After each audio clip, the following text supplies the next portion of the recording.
me is just like, go ahead and vlog in the airport, it doesn't really matter, but most of me is like, there's too many people to judge. Look at all these people. They're everywhere. They're just judging away because it looks like I'm just sitting here talking to my phone.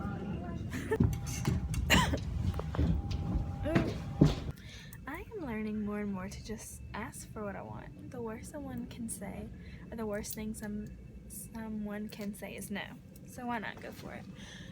I do want to start doing my stories, my flight attendant stories, as far as like all the things that I've done wrong.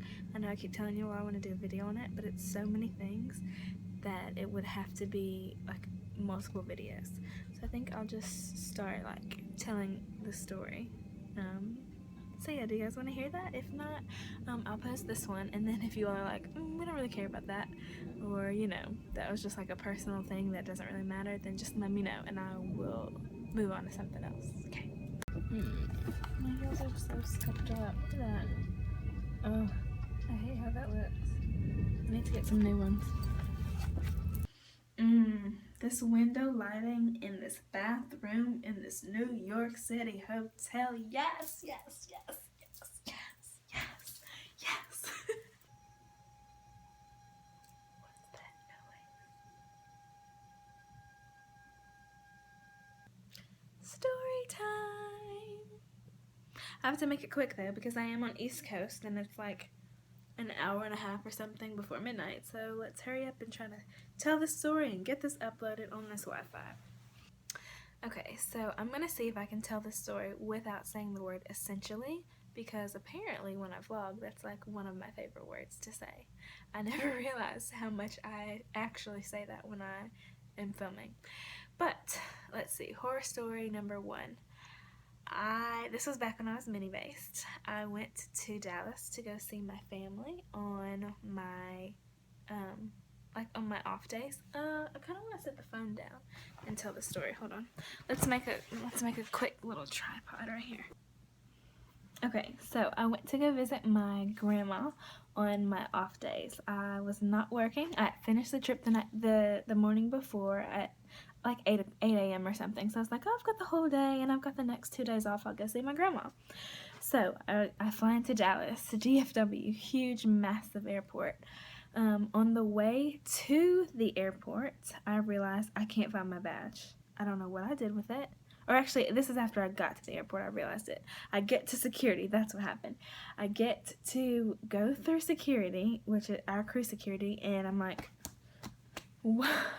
Badge, ripping everything out of my bags, going through all the pockets, zippers, compartments, sections, which at that time, I didn't know how to pack properly for trips, so I literally had so much stuff in my bag.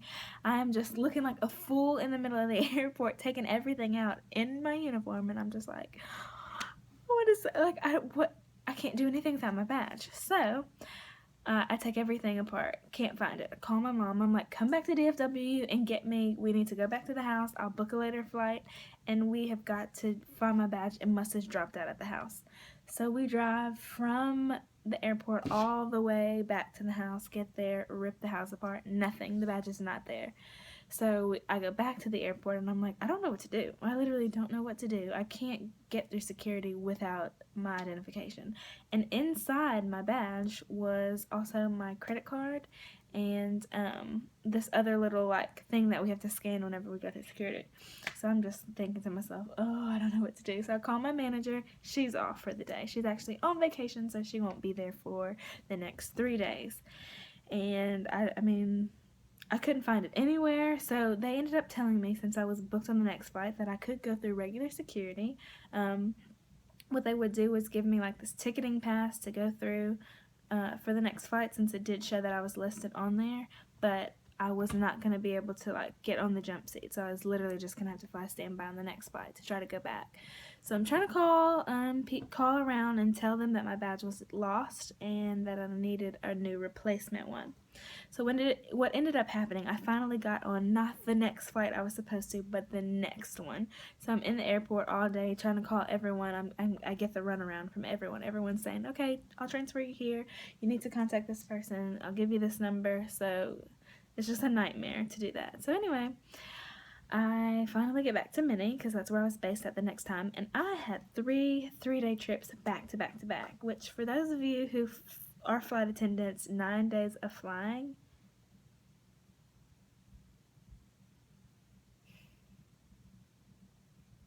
No, you don't do that. I did that at my seniority because I was trying to reach the bonus for that we got for flying so many hours that month. So like an idiot, I backed my trips up back to back to back. Literally had no sleep in between, and I had sleep in between, but not nearly enough. And flying on my trips without a badge was ridiculous. I end up getting back to base. They tell me, "Oh, we found your badge." It had dropped out curbside in DFW. So I was like, call my mom. Was like, "My badge is there. Can you go pick it up?" They would not release it to her because she was not me. She couldn't provide any identification for me, even though she's my mother. They're still like, "No, we know you have her social, but no, we can't do that." They wouldn't release it to anybody. I could not book the flight, like get a jump seat to get back to Dallas in order to pick it up because they didn't have my badge to get on. And I couldn't jump seat without it. So I was literally having to go through this entire process and go through regular security just to get within the gates in the secured area to sign in for my trip. So I'd have to go to briefing and tell everyone, "Hey, sorry you guys, can I leave a little early because I don't have a badge and I'm having to do all this to get one." Going through regular security was a nightmare. First of all, Minnie is such a busy base. Security there was just like absolutely insane. Every single trip, I swear, it was just like 10,000 people in line for it. Once I did get like a priority in the line, and then once this TSA lady, I don't know, she must have just been having a bad day. I get there in full uniform telling them I'm working crew, I'm having to be sent to this line because I don't have a badge. So I didn't have any badge to show them, so they were already like, "Where's your badge? Like, how did you lose your badge? You must be a new hire." And I'm just looking like, yes, I am new. Yes, I did lose my badge. Please don't give me a hard time about this. I'm so upset about it, but whatever. So I would go through regular security and literally have to take my shoes off, take my liquids out, all of that. She tried to take my liquids. This one lady did, and I was like, I didn't snatch it from her, but I was like, I'm in uniform. I'm going on a trip. Like, I know what I can and can't have. I can keep that. Try to take my lotion. I was like, no. Try to take my coconut oil. No, don't take any of my stuff. Like, you can't take my stuff. So she ended up making me take like everything out of my pocket and like jump up and down through hoops to get through. I got patted down randomly. Had to take my wings off, my pen out of my pocket, like just everything. And I'm just thinking to myself, you're just doing this because you know I'm new and you know, like, what are you going to say to the TSA people? No, I refuse. Like, you just have to comply to everything. But it was just this whole big thing. So I finally get through security, and I'm like running to get to G gates because it was so far away. It took so long for me to do all of that, and I got there with like a few minutes to spare. Luckily, the captain was so nice about it. He was just like, "Oh, I'm so sorry to hear that. You know, you're such a new hire. That sucks. They have your badge and they're not doing anything." So I'm calling my manager, and like nothing's really being done. I'm trying to like call people on my sits, like in between and everything, and I'm just getting this whole big like, "Oh, well, you need to contact that person." As far as like contacting DFW, trying to get a hold of someone, I kept saying, "Oh, well, blah blah blah has it. You need to call this person," and then getting voicemail. Just that whole big runaround. So on my last 3-day trip, my lead, I told her the situation when I came to briefing, and she was like, "No, like, you are so junior, that's not fair, that's like you're getting the runaround, we need to figure this out." And I don't know who she called or who she talked to, but my badge was waiting for me once we got back from the end of the trip in my locker with a note on it apologizing and saying, "We're so sorry this happened to you." So she was just so sweet. She really got on it. I have no idea who she called. I like wrote her this whole thank you note and like wrote her up for like to give her points and stuff for helping me out. But yeah, moral of the story, if you're a flight crew, never ever ever ever leave your badge behind. Never. Your badge is like should be attached to you at all times. I swear, like ever since that day, I'm so paranoid about it. I literally like even when I'm on trips, I'm like every like 5-10 minutes, literally that frequently, I'm checking to make sure I have my badge. So yes, that was horror story number 1.